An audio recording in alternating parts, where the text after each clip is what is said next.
నమస్తే, తెలుగు రాజ్యం స్వాగతం. నేను మీ సంధ్య. సినిమా ఇండస్ట్రీలో కొన్ని కాంబినేషన్స్ చాలా అబ్బురపరుస్తాయి, ఆ తర్వాత అద్భుతాన్ని సృష్టిస్తాయి. ఈ నేపథ్యంలో పూరి జగన్నాథ్ గారు రవితేజ గారి కాంబినేషన్లో వచ్చిన ఇడియట్ సినిమా ఏ రేంజ్ బ్లాక్ బస్టర్ అయిందో మనందరికీ తెలిసిందే. అది రవితేజ గారి కెరీర్ని ఏ రకమైన మలుపు తిప్పింది, డైరెక్టర్ పూరి జగన్నాథ్ గారి స్టామినా ఇది అంటూ సినీ లవర్స్కి కావచ్చు, మన తెలుగు ఇండస్ట్రీకి కావచ్చు, ఏ రకంగా డంకా బజాయించి చెప్పిందో మనందరికీ తెలిసిందే. ఇడియట్ సినిమా వచ్చి 25 సంవత్సరాలు పూర్తి చేసుకున్న సందర్భంగా ఆ కథ, అప్పుడు జరిగిన అనేక విషయాలు మీకు అందించే ప్రయత్నం చేయబోతున్నాను. చరిత్రకారులు, సినీ రాజకీయ విశ్లేషకులు చిలక శ్రీకాంత్ గారు మనతో ఉన్నారు. ఆయన మాటల్లో. శ్రీకాంత్ గారు నమస్తే. నమస్కారం సంధ్య గారు. అప్పుడే 25 years వెనక్కి తిరిగి చూస్తాం. రజతోత్సవ సంవత్సరం ఇడియట్కి. మీకు ఆ ఇడియట్ ఫస్టే చూసిన అనుభవం కావచ్చు, లేకపోతే వీళ్ళిద్దరి కాంబినేషన్లో సినిమా వస్తుంది అన్నప్పుడు మీ ఫీలింగ్ కావచ్చు, ఏంటి అసలు? ఫస్ట్ డే గురించి మాట్లాడుకునే ముందు వాస్తవానికి మనం అసలు ఇడియట్ పూర్వాపరాల గురించి మాట్లాడుకుని ఫస్ట్ డే చూసానా చూడలేదా వెళ్దాం. ఓకే. మీకు బద్రీ హిట్ తర్వాత పూరి జగన్నాథ్ గారు బాచి ఫ్లాపు, జగత్బాబు గారు ఇక్కడ అట్టర్ ఫ్లాపు, కానీ బెంగళూరులో బాగా ఆడింది బాచి తెలుగు. ఓకే. అది రాజ్ కుమార్ గారికి చెప్పారు, ఎవరు కన్నడ కంఠీరవ డాక్టర్ రాజ్ కుమార్ గారికి బాచి సినిమా మేకింగ్ టేకింగ్ భలే ఉంది, ఎవరో తీశారండి పూరి జగన్నాథ్ అంటే పిలిపించారు. ఆయన శివరాజ్ కుమార్ గారితో యువరాజా అనే సినిమా పూరి జగన్నాథ్ గారు అక్కడ డైరెక్షను, ఇక్కడేమో ఇట్లు శ్రావణి సుబ్రహ్మణ్యం సమాంతరంగా జరిగాయి. యువరాజా హ్యాపీ హిట్, ఇట్లు శ్రావణి సుబ్రహ్మణ్యం సూపర్ హిట్ అయిపోయింది. ఇప్పుడు ఏ సినిమా చేయాలి, ఎవరితో చేయాలి కదా అనుకున్నప్పుడు ఈ కథని పూరి జగన్నాథ్ గారు పవన్ కళ్యాణ్ గారికి చెప్పారు, మహేష్ బాబు గారికి చెప్పారు, చివరాఖరికి తరుణ్ కూడా చెప్పారు. అసలు మెటీరియలైజ్ అవ్వలేదు. మెటీరియలైజ్ అవ్వకపోగా ఈలోపు రాజ్ కుమార్ గారు పిలిచారు. ఆయనకేంటి యువరాజా సినిమా చూసి సరైన సమయం వచ్చింది, ఆయన మూడో కుమారుణ్ణి లాంచ్ చేయడానికి, పరిచయం చేయడానికి ఆయన నిర్ణయించుకున్నారు. శివరాజ్ కుమార్ గారు స్టార్ హీరో అయిపోయారు.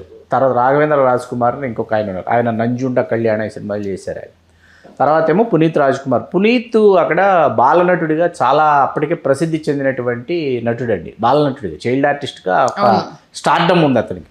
ఏది రాజ్ కుమార్ గారు హిరణ్యకశిపుడిగా, పునీత్ రాజ్ కుమార్ భక్త ప్రహ్లాదగా చేసిన ఇట్లాంటివన్నీ అద్భుతాలు ఉన్నాయి. ఇక్కడ ఎక్స్పెక్టేషన్స్ ఉన్నాయి. పునీత్ రాజ్ కుమార్ రంగప్రవేశం మీద చాలా ఎక్స్పెక్టేషన్స్, అంచనాలు చాలా ఎక్కువ ఉన్నాయి వాళ్ళకి. పెద్ద స్టార్ కొడుకు కాబట్టి ఇంకా ఎక్కువ ఉంటాయి కదా అని అయిపోయింది. పూరి జగన్నాథ్ గారు వెళ్ళారు. ఒక గదిలో ఒక హాల్ లాంటి, చాలా పెద్ద హాల్ లాంటి ఒక చోట కూర్చోబెట్టారు. మొత్తం ఇంటి నిండా మనుషులు, జనాలు, బంధువులు. పూరి జగన్నాథ్ గారు ఫంక్షన్ ఏమైనా జరుగుతుందేమో, ఫ్యామిలీ ఫంక్షను, ఎందుకు ఈరోజు రమ్మన్నారు పెద్ద ఆయన అని అనుకుంటే రాజ్ కుమార్ గారు వచ్చి కూర్చుని చెయ్యిలా ఎత్తారంట. ఎత్తేటప్పుడు పిన్ డ్రాప్ సైలెన్స్, కథ చెప్పు అన్నారంట. సార్ వీళ్ళందరూ ఎవరు సార్ అంటే, కూతుళ్ళు, కొడుకులు, అల్లుళ్ళు, మనవాళ్ళు, మనవరాళ్ళు, బంధువులు, పనివాళ్ళు, డ్రైవర్లు, తోటమాళ్ళు అందరూ ఉన్నారు హాల్లో.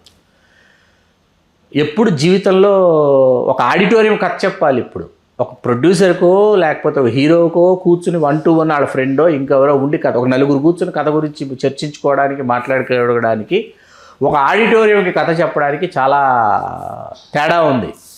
ప్రపంచ సినిమా చరిత్రలో ఎంత పెద్ద స్టోరీ సిట్టింగ్ ఎక్కడా ఉండదని అనుకుని కథ చెప్పడం మొదలు 2 గంటలు నరేషన్ ఇచ్చాడు పూరి జగన్నాథ్ గారు. ఇచ్చిన తర్వాత 2 గంటల నరేషన్ తర్వాత ఒక్కసారిగా మొత్తం బంధువులందరూ వాళ్ళల్లో వాళ్ళు గుసగుసలు ఆడుకుంటుంటే రాజ్ కుమార్ గారు లేచి వచ్చి కౌగిలించుకున్నాడు. పూరి జగన్నాథ్, నువ్వు మా పునీత్ రాజ్ కుమార్తో ఈ సినిమా చేస్తున్నావు సార్, కానీ నేను తెలుగులో ఇది పలానా హీరోతో చేద్దామని అనుకున్నాను, కానీ ముందే మీకోసం కన్నడంలో తీస్తాను.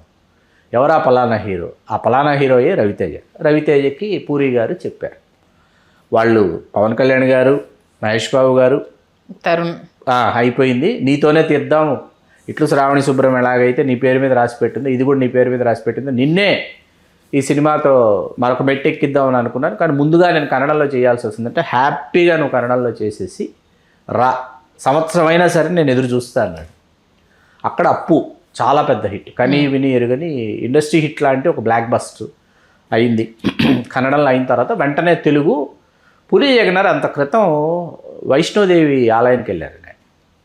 శక్తిపీఠాల్లో పీఠ కదా, వెళ్ళినప్పుడు నిర్మాత అక్కడ పూజారి అన్నాడంట, మీరు ఇక్కడ ఏం కోరుకుంటే జరుగుతుందండి, కోరుకోండి అంటే, నాకు అసలు నమ్మకాలు లేవు, ఎవరో చెప్తే రావాలనిపించింది, వచ్చాను. సరే నేను నిర్మాత అయితే మాత్రం ఈవిడ పేరే పెట్టుకుంటా బ్యానర్ కని వెళ్ళిపోయాడంట. ఇప్పుడు ఆయన నిర్మాతగా మారి వైష్ణవ్ అకాడమీ, అందులోకి చింతకాయల అయ్యన పాత్రుడు గారు, ఇవాళ మన స్పీకర్ గారు, వారి పేరు లేకపోయినా వారి శ్రీమతి పేరు ఉంటుంది, సిహెచ్ పద్మావతి సమర్పించింది. ప్రొడక్షన్ అంతా ఎంఎల్ కుమార్ చౌదరి గారు చూసేలాగా భాగస్వామ్యంలోకి వచ్చారు.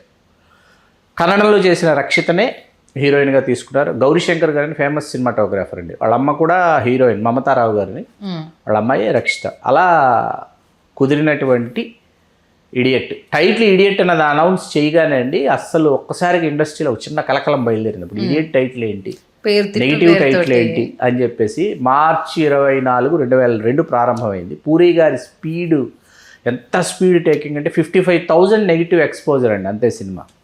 55,000 నెగిటివ్ ఎక్స్పోజర్. ఆగస్టు 22 చిరంజీవి గారి బర్త్డే రోజు రిలీజ్ చేశారు ఆయన. ఓకే. దీనికి ముందు ఏంటంటే ఫైట్స్ ఏవైతే ఫైట్స్ ఇతను కాన్సెప్ట్ ఓరియంటెడ్ ఫైట్స్, ఒకటి టాస్క్ ఫోర్స్ వాళ్ళని కొడతాడు, అదొక ఫైటు. తలతో కొడతాడు, హెడ్ ఫైట్ ఒకటి, ఇంకో ఫైట్, 3 ఫైట్లు కాన్సెప్ట్ ఓరియంటెడ్ ఫైట్స్.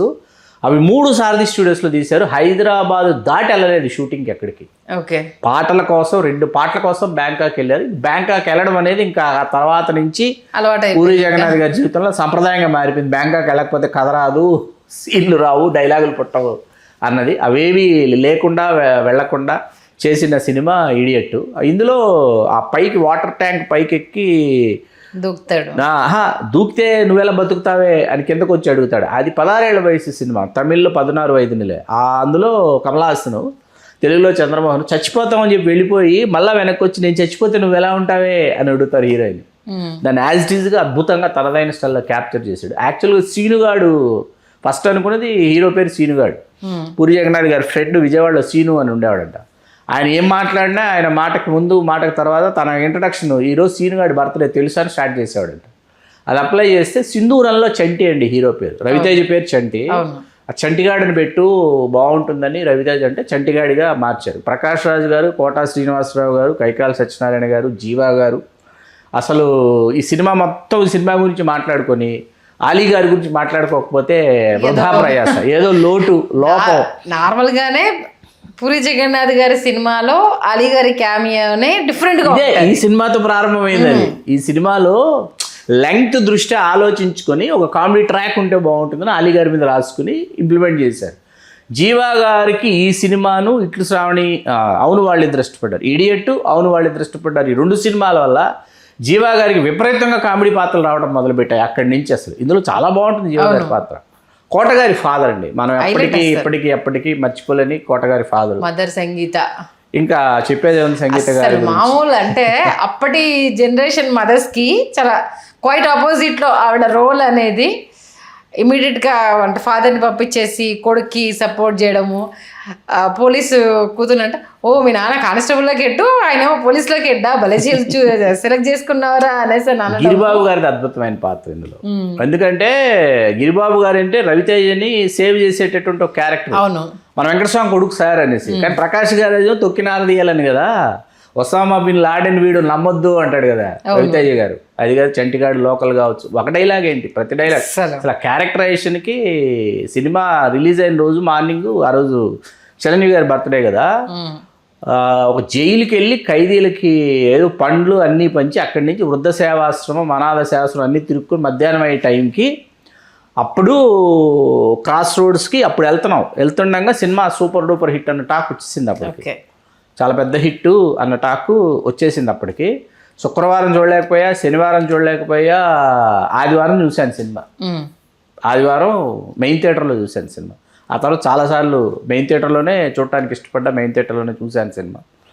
అలా పాటలు ఒకటండి, చక్రి గారు చేసినటువంటి పాటలు ఇవాళకి వినిపిస్తున్నాయి అంటే ఆ సమయంలో ఆ సందర్భాలకి తగినట్టు కుదిరినట్టు పూరి జగన్నాథ్ గారు ఆశించినట్టు చక్రి గారు ఇచ్చినటువంటి స్వరాలు, చూపులతో గుచ్చి చంపకే ఇవాళకి ఆల్ టైమ్ హిట్.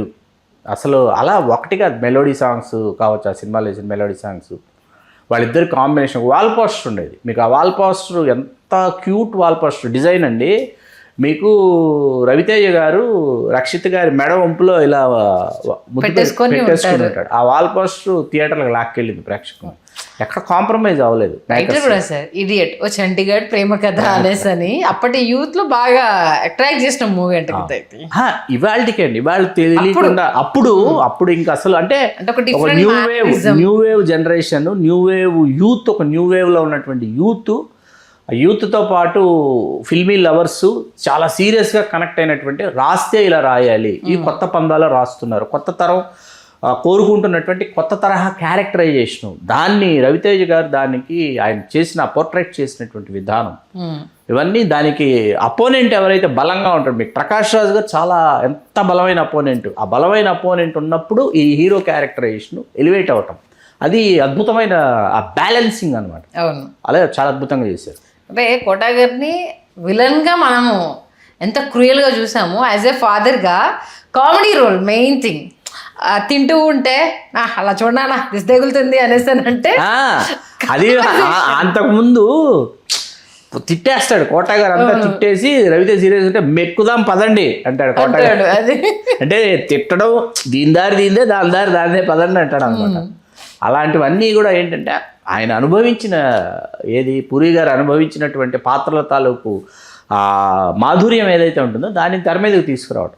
మన జీవితంలో మనకు ఎదురుపడినటువంటి తారసపడినటువంటి వ్యక్తులు, వాళ్ళ వ్యక్తిత్వాలు, వాటిని పాత్రలుగా మలిచి వాటిని తెర మీదకి తీసుకొచ్చి వాటిని సజీవ చిత్రాలుగా మన ముందు సాక్షాత్కరింపజేయటం.